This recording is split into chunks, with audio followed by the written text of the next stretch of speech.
In a few days, I will be talking about survival tactics and the things you should be storing and keeping away for when a disaster strikes, okay? I'm going to show you the type of storage food I have. And I may show you some weapons. If not, I'll show you my accuracy at the shooting range. Okay, so it's time to, well, at least in my camp, we are talking survival mode. This is where we are right now. Okay, now I'm getting emails and I'm getting comments about people saying they are blocked. Now, two things. I have a spam that is full most of the time. So if I don't check my spam and accept messages, you won't see your messages. However, as of now, there is absolutely nothing in my spam. Okay, now blocking. If I ever got into a verbal disagreement with another YouTube content creator, and if you were in my comment section so-called supporting me for X amount of time, and then you'll go to that other person I have a disagreement with and you talk negative about me, you will be blocked. Have some integrity. Normally, I'll go through the whole page and just block everybody. You niggas is selling out. I came back to sell. So without any further ado, let's get into it. Hi, thank you very much. I'd like to start out by asking everyone to power down their devices during my talk. And for those of you that don't know, the power button's either on the top or on the side of your phone. I'd also like to thank the guys from state.com for permission to use this video. I want to post about how great this coffee is, but I can't think of a funny way to say it. This post is like a page long. How do I shorten this? Just take out all the vowels. No. Seriously. It'll still be like Seriously. a page. Hey guys, you on Twitter? Follow me. Sometimes I want to move to another country where I wouldn't have to deal with this stuff. agora今ツイートしてんだな。 Isso faz parecer que eu tô me achando? Hashtag photo of the day. Hashtag I quit. Just kidding. Hashtag multitasking. Hashtag squirmworm. Hashtag road trip dudes. Not while you're driving, man. Hashtag YOLOI. Is anybody even gonna read this? Bestie. Coffee friends. Mini bagels. Unsubscribe. What's up, Facebook? Oh, look at my new shoes. Unfollow. I love coffee. We're going viral. Driving selfie. Glaciers. Desert. Third world. Nobody cares. I'm gonna hide all of you. Dude, I made the popular page.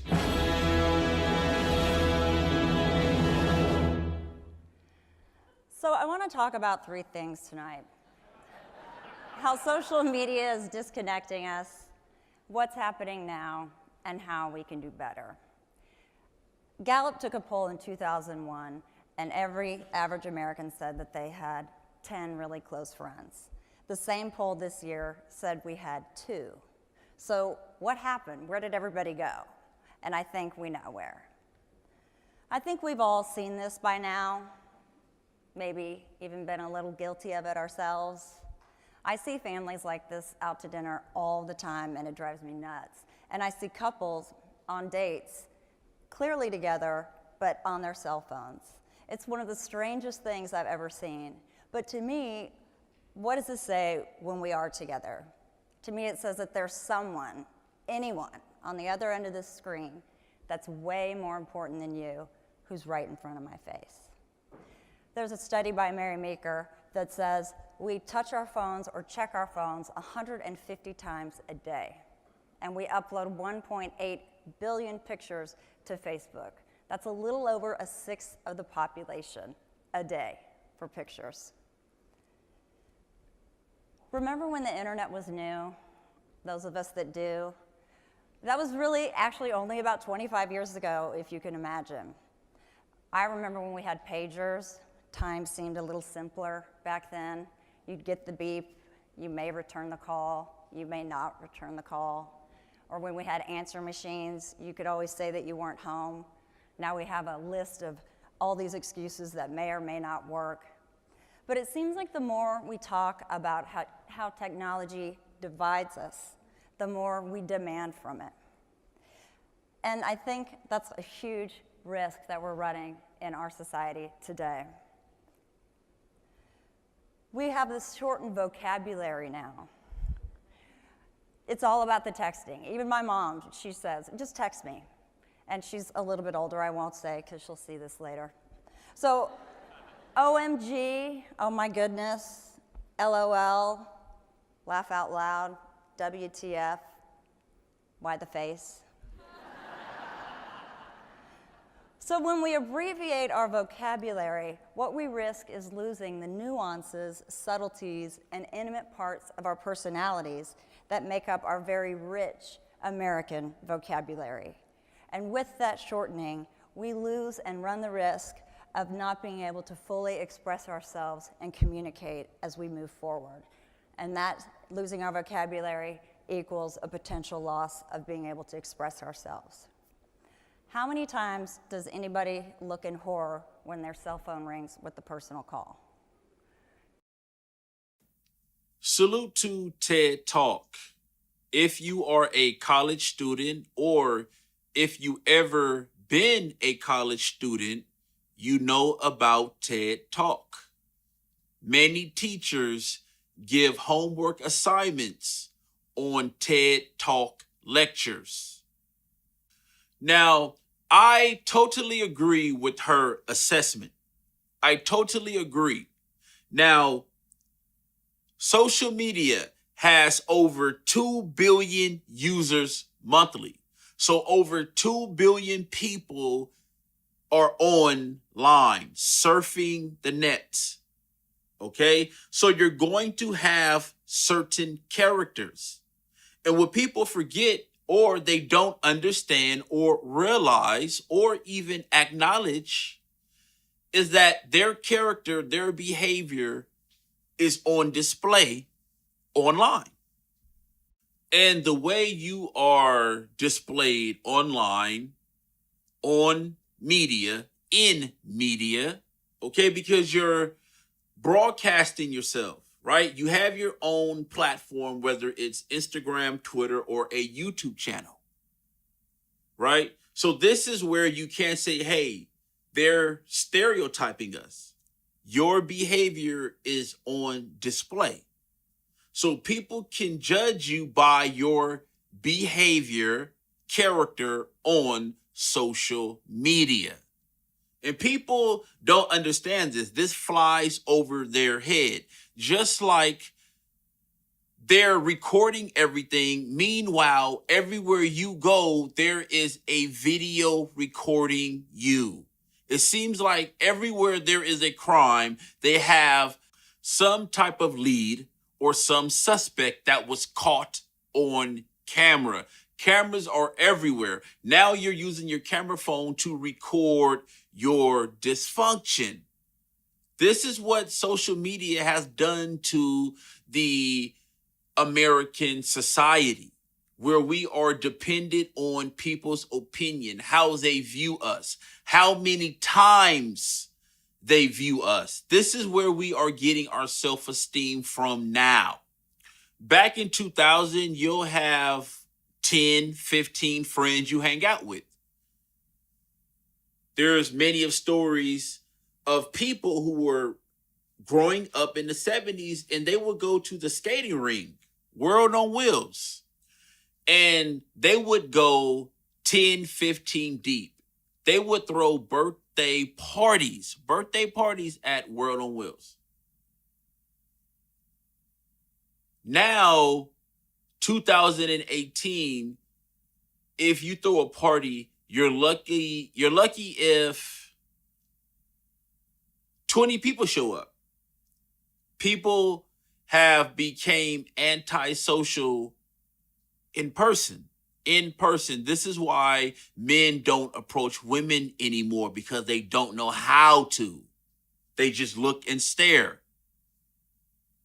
They're used to expressing themselves through a text or through social media, right? So this is crippling society, and I don't think people would actually understand the effects it's going to cause on society. They don't understand. I think this is way over people's heads, and how commenters, subscribers treat content creators.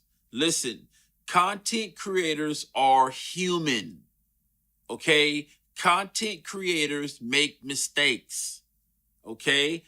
Content creators are learning every day, okay? It's a process. You have a bunch of different news stories, and each company is reporting on something different. All right. And you have news companies that are biased. So you go with the news article you think sound as right, right? But again, we live in a cherry picking society. People pick and choose who and what stories to call out. We live in a country full of hypocrites. Too many chiefs and not enough Indians. Everyone has the answers. But if everyone actually had the answers, we wouldn't be in this predicament in the first place. Okay, you don't even have to be in the same room as your children. You can FaceTime your children. Okay, you can be in another country. You can talk to your children on FaceTime. Information at your fingertips. The internet has provided information at your fingertips. There is no reason why you shouldn't know certain things anymore. However, people don't use the internet to gain knowledge. They use it to post their dysfunction. That's what they use the internet for nowadays. Everyone is looking for a like. Everyone is trying to be high-fived. Everyone is looking for a pat on the back. Everyone is looking for a view. A view. That's it. People will go all out just to be seen on social media. And it blows my mind. It's like, it's just and again, I'm old enough to remember when we didn't have social media like this. Now, I remember America Online, okay? And I remember in 2001, I used to burn DVDs on Kazaa, K-A-Z-A-A. That's where you got all of your music for free. That's when Dr. Dre and them was going at Napster. Remember that? Remember Dr. Dre versus Napster? And they was giving all that free music, and it was a lawsuit. Yeah, it was Napster and Kazaa. And on Kazaa, you could have downloaded the whole song and the instrumental. And see, in 2001, they had DVD burners. Disc. Now it's MP3. So technology is moving fast, man. It's getting, and I don't think man is making this. I do believe this is coming from another galaxy, another world. They come here and they give information. That's what I do believe, okay? And we can agree to disagree on that. But I would ask this question. Do you actually think a human being made the stealth bomber? Do you actually think a stealth bomber that flies under the radar was created by human beings? No, that technology came from another place, okay? Came from another place. People that are online, if you pay attention, they love gossip. They love Hollywood. They love what artists do. They are influenced by what entertainers do. And that's why we have a collapse in society. People know if you come to social media and you want to gather a following pretty quick, you need to gossip about the Kardashians. And then when a disaster strikes, like a hurricane or a tsunami or a earthquake, everybody is freaking out. Like, what do I do? Meanwhile, you have the internet at your fingertips to gather supplies to protect you and your family. However, you spend all your time talking about love and hip hop. And this is one of the problems I have with the tea community. I sip tea, y'all. Okay? It's like, do you guys ever just say, hey, I'm going to have a segment in where I ask my subscribers, are they armed? Are they eating healthy? Or how is their day? Or are you aware of what's going on at the border? Like, it's no substance anymore. It's just, hey, I want to be seen. And because they want to be seen, they're getting butt implants, lip injections, breast implants, just to be seen on social media. Did you guys hear about that American woman who flew to Mexico to get plastic surgery, and now she's on life support, and then she died? Just reports that she died on plastic surgery. All of this just to look decent or just to get a man. Social media has killed many of people. Maybe just as much as drunk driving. I do believe social media is a drug. People cannot leave social media alone. You have people who spent a whole week without their phone, and they recorded it, and it was tough. It was hard. It was hard. Because we're so worried about what people think, what people are saying, what is going on. It's a information age, and it's information on everything. Even on things that you may think that, hey, it's irrelevant. And you used to have bullies on the schoolyard. You have bullies that want to bully you, take your lunch money, eat your lunch, slap you, embarrass you in front of a crowd. If you're performing on stage, they're going to boo. Now, you have bullies online. You have people that are killing themselves because people are bullying them online. Right? Like, everything that is going on the street is also happening online. So you really can't escape that reality. Right? If you live in the ghetto and people are dying, and then when you get on YouTube and you are subscribed to certain content creators and people are dying in their cities also, you're like, shit. And one good thing about the internet is that it made the world a smaller place. You have people who can really relate to you. You have people who understand you and say, like, wow, like, I understand him, I relate to him or her or the situation. You have content creators who have subscribers and loyal subscribers and people who support them because, hey, they relate to them. They feel like, hey, this person have a message that should be heard.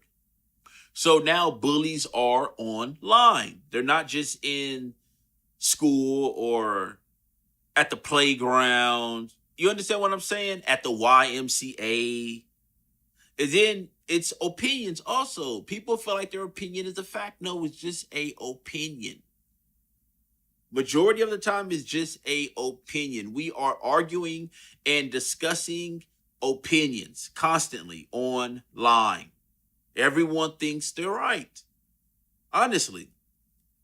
Interaction in public. People don't even say excuse me anymore. I've been paying attention and noticing. People just like want to squeeze through you. Doesn't matter. I told you society is in decline. Social media has a lot to do with it. Even texting and driving. How many teens have died texting and driving?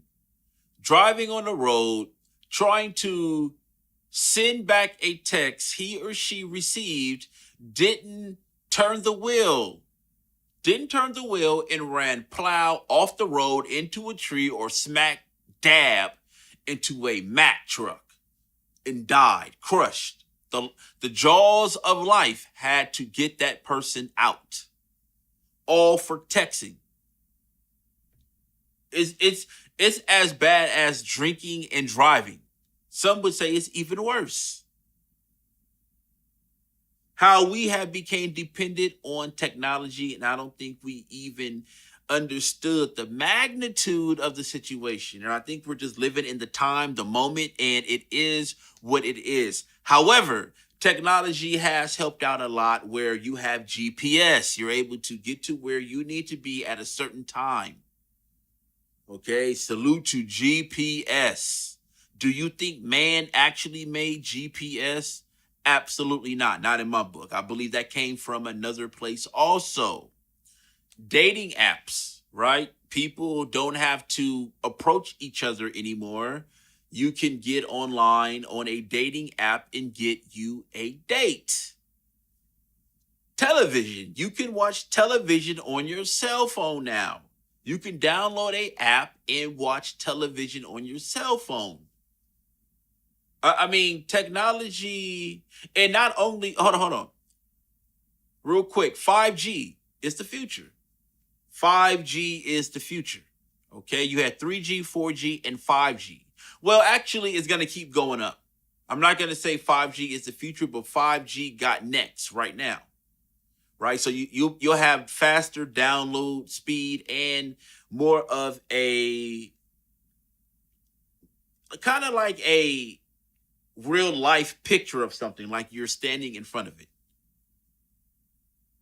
So you also have different cell phone providers, even prepaid. They're all in the game. They're all giving out gigabytes. They're all providing Wi-Fi because cell phones and internet and tablets and thin laptops, right? Things, if you pay attention how it's going, everything is being made with less weight. You have these thin, small laptops. You have the iPad. You have the cell phones like the iPhone that are thin, unless you get the Plus or the X. You get what I'm saying? So they making things with less weight, but still pack the heavy punch. And that's what technology is doing. And now you have all of these companies, these major companies, and these off-brand companies competing. Because all you really need now is a cell phone, good service, right? And that's it. All you need is a cell phone and good service. And they know that. And all of them can provide that. Now, depending on how much service you get in certain areas, that's a different area, right? It's like, okay, and on this company, I can get service on this part of town, but on this other company, I can't. However, they all provide a service with high-speed Wi-Fi, right? So they're all in the game, whether you have to pay a contract or you're prepaid. All of them is getting cash. And prepaids are racking up now because why? All the illegal immigrants are getting prepaid phones. So Boost Mobile is clocking. Okay? Metro PCS is clocking.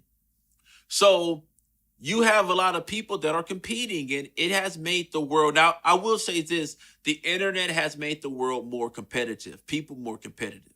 Right? Like when you go online, especially in the YouTube world, you have different sectors, and each sector is very competitive. You have people in the sector that have something to bring. They have their own style, they have their own outlook and their own look on different stories.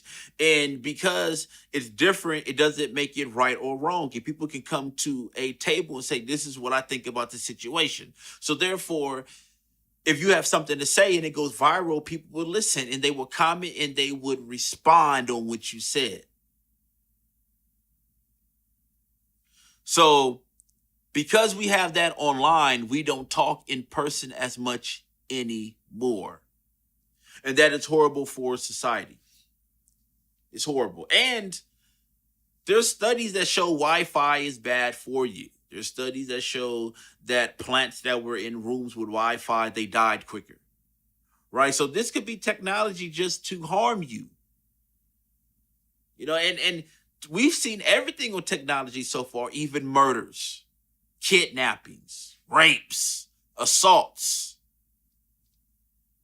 even animal porn with white men and white women. You just had a white woman on, well, they, I've seen it on a couple news websites, a white woman saying she jerked off her dog. For, you know, it's like nasty, disgusting shit like that is on social media. So I do believe that it has messed up society, because the best thing about it is you get information, but everyone doesn't look up information. They don't look for it. It's like, listen, and see, if you want to hide something from someone, you can just put it in front of their face. It's right up under their nose, and they will never look. If you ever lose anything, don't you look the furthest? And then you're like, oh shit, my keys were under the couch. Damn, I was sitting under the couch. Why didn't I know that? I was all in the kitchen and under the car and in the bushes and on the roof. You know, and man, it was in the couch. And so they hid this right up under you. We're gonna give these dumb SOBs all the information in their lap, right in front of them, and watch. They won't use it. They'll use it to fight each other and kill each other and film drive-bys. I'm out. Peace.